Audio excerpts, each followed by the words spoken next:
जानकर हे आमच्याशी यापूर्वीपासून संपर्कात आहेत आणि दुसरं तुम्ही नाव घेतलं त्यांचा आमचा काही संपर्क नाही।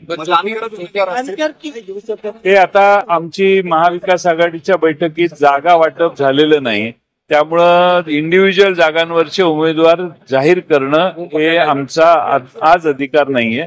आम्हाला ती जागा मिळाल्यानंतर आम्ही त्या बाबतीतले उमेदवार जाहीर करायचं काम करू। बीडच्या संदर्भात ज्योती मेटे बजरंग सोनवणे नेमकं बीडच्या जागेसंदर्भात ज्योती मेटे प्रवेश करणार आहेत की नाही मला माहित नाही, पण बजरंग सोनवणे आज प्रवेश करणार आहेत। शिरूरमध्ये अजित पवारांना शिवाजीराव आढळराव पाटील यांना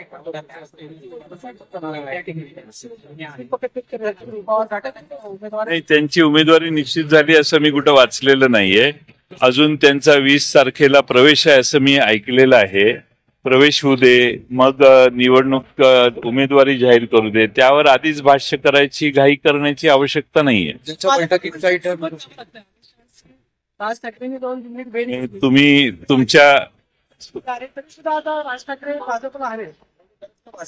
हाच प्रश्न महाराष्ट्रातल्या जनतेला आहे।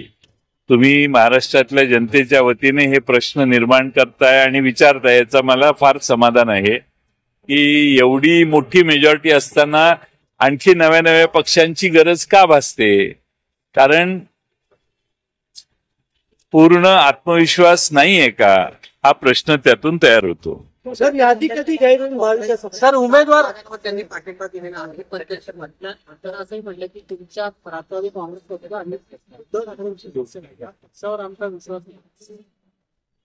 आंबेडकर असं त्यांचं पत्र मी वाचलेलं आहे। आम्ही आघाडीच्या चर्चेत आहोत त्यांच्याशी, त्यामुळे असं जाहीर कोणतंही मत त्यांच्या बाबतीत मी प्रदर्शित करणार नाही। आघाडी नाही झाली की मग त्याच्यावर बोलू, किंवा आघाडी झाल्यावर त्या बाबतीत भाष्य करू।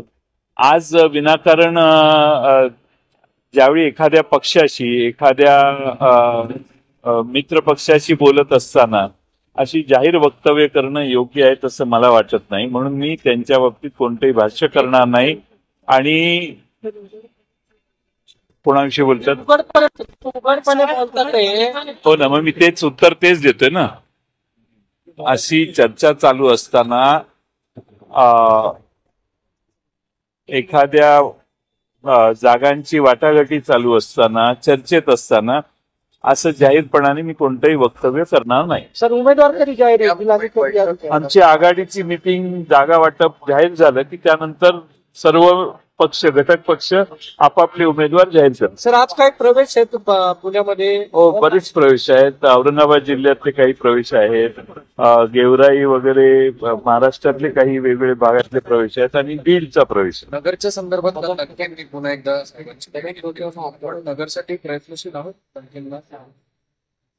लंके फार लोकप्रिय आहेत आणि लंके उभे राहिले तर 100% निवडून येतील, आणि म्हणून त्या बाबतीत आम्ही या मताचे आहोत की लंके हे आमचे उमेदवार व्हावेत आणि त्या बाबतीत आवश्यक ते सोपस्कार आम्ही योग्य वेळी पूर्ण करू। भेट देखील दिली होती त्यांच्या हातात, स्वीकारली का? लंकेंना तुम्ही भेट दिली होती पुण्यातच, हो ती स्वीकारली का त्यांनी? त्यांनी हातात धरलेली मी बघितली, मीच दिलेली, ती स्वीकारली का त्यांनी? असं आहे की अशी कोणताही तांत्रिक अडचण लंके साहेबांना तयार करायची माझी इच्छा नाहीये। त्यांनी ती स्वीकारली किंवा नाही याच्यावर मी भाष्य करू इच्छित नाही। योग्य वेळी तुम्हाला आम्ही आमचा निर्णय कळवू। तुतारी वाजल म्हणजे नगर मधलं वाजेल?